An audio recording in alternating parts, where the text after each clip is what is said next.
الحمدللہ والصلاۃ علی نبی اما بعد۔ شریعت مطہرہ کے احکام وہ دو قسم پر ہیں۔ بعض احکام وہ ہیں جنہیں اللہ کا حق کہا جاتا ہے، حقوق اللہ، جیسے نماز ہے، روزہ ہے، حج اور عمرہ ہے۔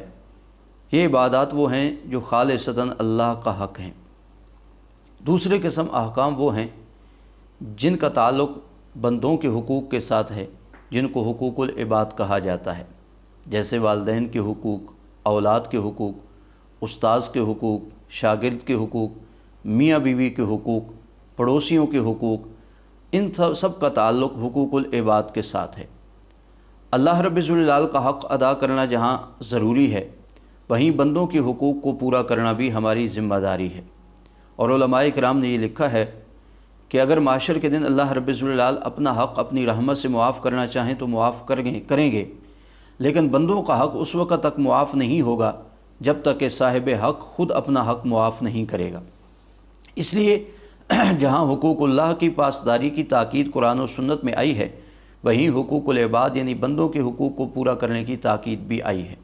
ہمیں چاہیے کہ ہم اللہ کے حقوق کے ساتھ ساتھ بندوں کے حقوق کو بھی پورا کریں، وگرنہ تو اگر ہماری نمازیں، ہماری روزے اور ہمارا حج اور عمرہ جو اللہ کے حقوق ہیں، اگر ہم نے بندوں کے حقوق پورے نہ کیے تو شاید قیامت کے دن یہ بھی ہمارے کام نہ آ سکے۔ اور اس پر ایک حدیث رسول اللہ صلی اللہ علیہ وسلم کی وہ سنانا میں ضروری سمجھتا ہوں۔ آپ صلی اللہ علیہ وسلم نے ایک موقع پر صحابہ کرام سے پوچھا، من المفلس، اے میرے صحابہ کرام مجھے بتاؤ مفلس اور غریب آدمی کون ہے؟ صحابہ کرام نے فرمایا، یا رسول اللہ، من لا درہم ولا دینار لہو، جس کے پاس دراہم و دینار نہ ہو، کرنسی نہ ہو، مال پیسہ نہ ہو۔ آپ نے فرمایا یہ تو دنیا کا غریب ہے، اور میں دنیا کے غریب کی نہیں آخرت کے غریب کی بات پوچھ رہا ہوں کہ آخرت میں مفلس اور غریب کون ہوگا؟ صحابہ اکرام نے فرمایا، یا رسول اللہ آپ ہی ہمیں بتا دیجیے۔ آپ صلی اللہ علیہ وسلم نے فرمایا، ایک بندہ معاشر کے دن بہت ساری نیکیاں لے کر کے پہنچے گا، جس میں اس کے نماز، روزہ، حج، عمرہ، زکوٰۃ سب چیزیں ہوں گی۔ فرمایا لیکن اس کے خلاف کچھ لوگ مقدمہ لے کر کھڑے ہو جائیں گے۔ ایک بندہ کہے گا، من ضرب ھذا، یہ وہ شخص ہے جس نے دنیا میں مجھے مارا تھا۔ یاد رکھیے شریعت مطہرہ کا مسئلہ یہ ہے کہ ناجائز کسی کو تکلیف پہنچانا، یہاں تک کہ اسلحہ کے ذریعے سے کسی کی ہیراسمنٹ کرنا، یہ بھی شرع میں منع ہے۔ اور رسول اللہ صلی اللہ علیہ وسلم نے تو فرمایا، ایذاء المسلم حرام، فرمایا کسی مسلمان کو ایذاء و تکلیف دینا یہ تو قطعاً حرام ہے۔ لہٰذا وہ بندہ کہے گا، اس بندے نے دنیا میں مجھے ناحق مارا تھا، لہٰذا میں اب اس کا بدلہ اس سے وصول کرنا چاہتا ہوں۔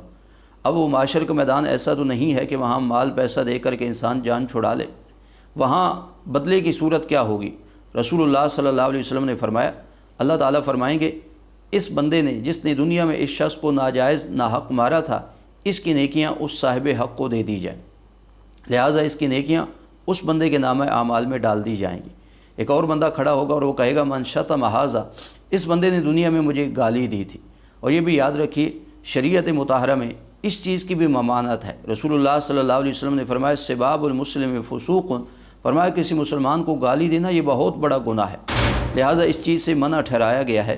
رسول اللہ صلی اللہ علیہ وسلم نے فرمایا، جب وہ بندہ کہے گا، من شتم ھذا، اس نے دنیا میں مجھے گالی دی تھی، لہٰذا میں اب بدلہ لینا چاہتا ہوں، وہاں بدلے کی یہی صورت ہوگی کہ اس کی نیکیاں اس بندے کو دے دی جائیں گی۔ اسی طریقے سے اور بہت سارے لوگ اپنے حقوق کا دعویٰ کریں گے اور اس کی نیکیاں ان کے نامہ اعمال میں ڈال دی جائیں گی، یہاں تک کہ اس کی نیکیاں ختم ہو جائیں گی، لیکن حق مانگنے والے لوگ پھر بھی باقی ہوں گے۔ تو کیا ہوگا؟ ان کے گناہ اس بندے کے کھاتے میں ڈال دیے جائیں گے۔ آپ صلی اللہ علیہ وسلم نے فرمایا، میرے صحابہ اکرام، یہ آدمی معاشر کے دن مفلس اور غریب ہوگا جو گیا تو اللہ کے دربار میں بہت ساری نیکیاں لے کر کے، مگر اس کی سب نیکیاں ان لوگوں کے حقوق ادا کرنے میں صرف ہو گئیں، اور اس کے بعد کچھ بھی اس کے پاس باقی نہ بچا سوائے دوسروں کے گناہوں کے بوجھ کے اور اپنے گناہوں کے بوجھ کے۔ اس سے معلوم ہوا ہے کہ حقوق اللہ کی پاسداری کے ساتھ ساتھ ہمیں بندوں کے حقوق کو ادا کرنا بھی ضروری ہے۔ اس لیے ہمیں چاہیے کہ ہم اس کی معرفت حاصل کریں، شریعت کے احکام سیکھیں، دین کی طرف آئیں، تاکہ ہمیں پتہ چلے کہ والدین کے حقوق کیا ہیں، اولاد کے حقوق کیا ہیں، میاں بیوی کے حقوق کیا ہیں، پڑوسیوں کے حقوق کیا ہیں۔ لوگوں کے حقوق کا ادراک اور شعور حاصل کرنے کے بعد ہمیں چاہیے کہ ہم ان کے حقوق کو ادا کریں، تاکہ معاشر کے دن اس قسم کی ناکامی اور نامرادی سے ہم بچ جائیں۔ تو شریعت کے احکام جہاں حقوق اللہ کی صورت میں ہیں انہیں پورا کرنا ضروری ہے، وہیں بندوں کے حقوق کی صورت میں ہے اور انہیں پورا کرنا بھی ہماری اولاً ذمہ داری ہے۔ اللہ رب الجلال سے دعا ہے اللہ ہمیں عمل کی توفیق عطا فرمائے۔